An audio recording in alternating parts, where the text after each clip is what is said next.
마켓콕 헤드라인 시간입니다. 어제 장마감 이후부터 개장 전까지 중요한 소식들 함께 정리해 보겠습니다.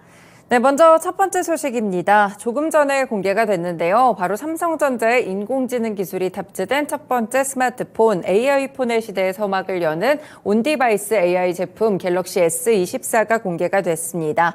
미국 캘리포니아주 샌호제이 SAP 센터에서 갤럭시 언팩 행사를 이번에 열었는데요. 갤럭시 S24 시리즈를 공개하게 됐습니다. 잘 아시다시피 이번 시리즈는 삼성전자가 자체 개발한 갤럭시 AI가 탑재된 전 세계 첫 번째 AI폰이라고 보실 수 있겠고요.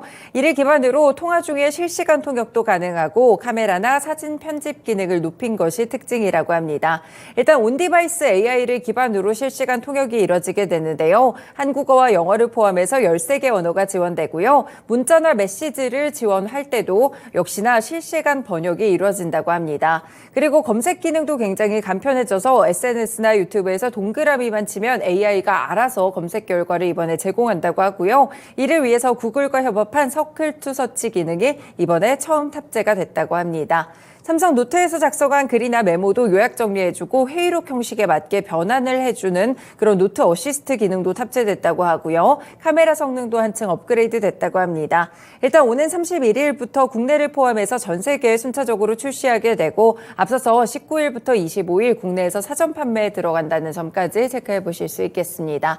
네, 그동안 온디바이스 AI에 대한 기대감 상당히 크면서 지난해 말부터 이 관련 종목들이 움직이는 흐름들이 있었는데요. 과연 뉴스 플로에 오늘은 하락하게 될지 혹은 추가적으로 이런 공개 상승을 하게 될지 주목해 보시면 좋을 것 같고요. 관련 종목들 묶어드립니다. 제주반도체나 가온칩스, 리노공업 그 외에도 온디바이스 AI 수혜주가 될 만한 종목들은 최근에 시장에서 많이 부각이 됐으니까요. 함께 체크해 두시길 바라겠습니다.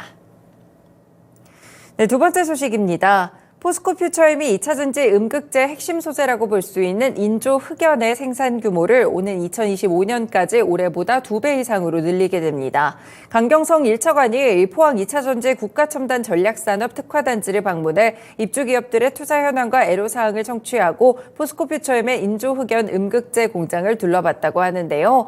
현재 이 포항 공장은 국내에서 유일하게 인조 흑연을 생산하는 곳으로 콜타르를 원료로 사용해 원재료부터 최종 제품까지 완전한 국산화가 가능하게 됩니다.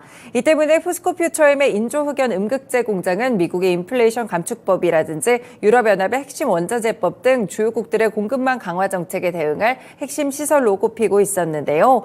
당시에도 국내가 인조흑연을 100% 생산할 수 있다는 점에서 포스코퓨처엠이 주목을 받기도 했었고요. 포스코퓨처엠은 현재도 연 8,000톤 규모의 인조흑연 생산 능력을 올해는 18,000톤까지 큰 폭으로 확대할 계획이라고 했습니다. 네, 관련 종목으로는 역시나 포스코퓨처엠까지 함께 체크해 보실 수 있겠습니다. 세 번째 소식입니다. 지금 한미약품그룹이 좀 시끄럽죠. 오너일가의 장남과 차남인 임종훈 한미약품 사장이 한미그룹과 OCI그룹의 통합에 반대하는 가처분 신청을 냈습니다. 이 개인회사인 코리그룹의 X계정을 통해서 한미사이언스의 임종윤과 임종훈은 공동으로 신주 발행 금지 가처분 신청서를 수원지방법원에 제출했다라고 밝혔는데요. 임 사장은 한미그룹의 OCI 통합 추진에 대해서 법적 대응 의지를 계속해서 시사해왔습니다. 이 OCI그룹과 한미사이언스는 역시나 지난 12일 각사 현물 출자와 신주 발행 취득을 통해서 그룹 간의 통합 이 계약을 체결한 바가 있었는데요. 일단 임종윤 사장은 이에 대해서 가족으로부터나 혹은 한미 측으로부터 어떠한 형식의 자료나 이 정보도 전달받은 적이 없다면서 이런 방식의 합병에는 동의하지 않는다라며 반발의 목소리를 내기도 했습니다. 임종윤 사장은 임성기 창업주의 3남매 가운데 장남으로 한미사이언스의 지분 9.91%를 갖고 있는데요. 한미그룹 측의 관계자는 요건상 문제가 없기 때문에 가처분 인용 가능성이 매우 낮다는 게 우리 측의 법률 검토 사항이라고 말했습니다.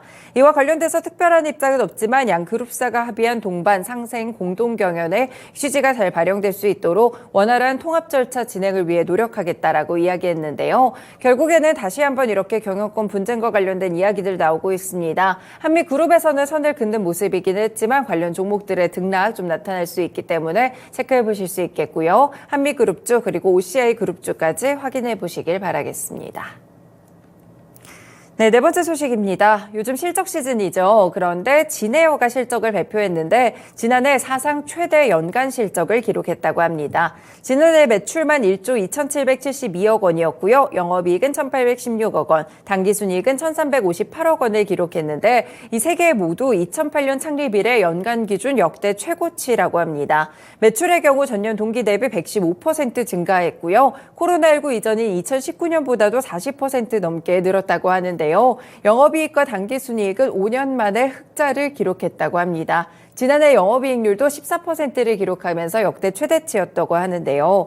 이 항공편의 공급 조절을 통해서 수요 회복에 적극적으로 대처를 해왔고 결국에는 여객에 대한 실적을 대폭 끌어올렸다고 합니다. 실제 지난해 진에어의 탑승객 수는 983만 명으로 역대 최다치를 기록했고 2019년 대비해서 봤을 때 113%나 증가했다고 하는데요.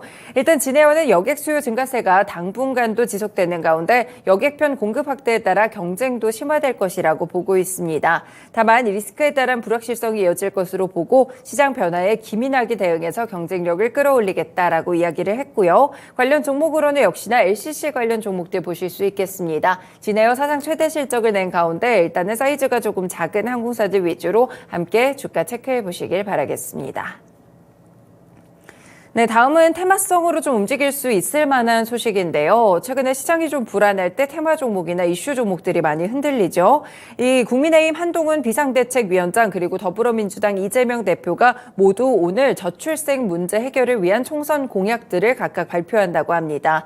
오늘 총선 1호 공약으로 저출생 분야의 공약을 발표할 예정이라고 국민의힘 공약개발본부 관계자가 이야기를 했고요. 공약 발표 현장에는 한 위원장이 직접 참석해서 힘을 실을 것으로 전해지고 있습니다. 여기에는 육아휴직 강화 패키지 수준의 포괄적인 공약이 담길 것으로 보이고요. 역시나 말씀드린 대로 이 대표도 이날 오전에 국회에서 저출생 종합대책을 발표합니다. 민주당의 경우에는 이번이 네 번째 4호 공약 발표라고 하는데 자녀를 출산하면 부모 모두 육아휴직이 자동으로 신청되는 자동 육아휴직 등록제나 보육의 사회적 인프라 강화 같이 복지에 대한 확대 방안이 담길 것으로 보입니다. 관련 종목들 체크해 보실 수 있겠고요. 엔젤 종목들 보실 수 있겠습니다. 아가방 컴퍼니나 SMG 엔터, 꿈비, 캐리소프트 이외에도 많은 종목들 또 저출산 대책 관련 종목으로 꼽히니까요. 함께 확인해 보시길 바라겠습니다. 마지막 소식입니다. IPO 시장 다시 한번 좀 화랑을 띠고 있는 가운데 우진엔텍이 어제까지 일반 투자자 대상으로 공모주 청약을 진행했습니다. 경쟁률은 2,707.18대 1을 기록했다고 밝혔는데요. 앞서서 기관 투자자 대상의 수요 예측에서도 공모가를 희망밴드 상단을 웃도는 5,300원으로 결정한 바가 있었는데 이번 청약 흥행에도 성공하게 됐습니다. 증거금만 3조 6,946억 원을 모았다고 하는데요. 이 원전 가동의 필수적인 정비 사업을 중심으로 우진엔텍은 전국 10곳의 원자력이나 화력 발전소에다가 계측 제어 설비 정비 용역과 시운전 공사를 제공하고 있는 용역업체라고 보실 수가 있겠습니다. 네, 우진엔텍 이렇게 또 관련해서 일반 투자자 대상의 공모주 청약에서도 긍정적인 결과를 얻었고요. 오늘 24일에 코스닥 시장에 상장을 하게 됩니다. 함께 그날 주가는 어떻게 될지도 함께 체크해 보시길 바라겠습니다. 네, 이렇게 장마감 이후에 중요했던 소식들 개장 전까지 6가지로 함께 정리해드렸습니다. 지금까지 마켓콕 헤드라인이었습니다.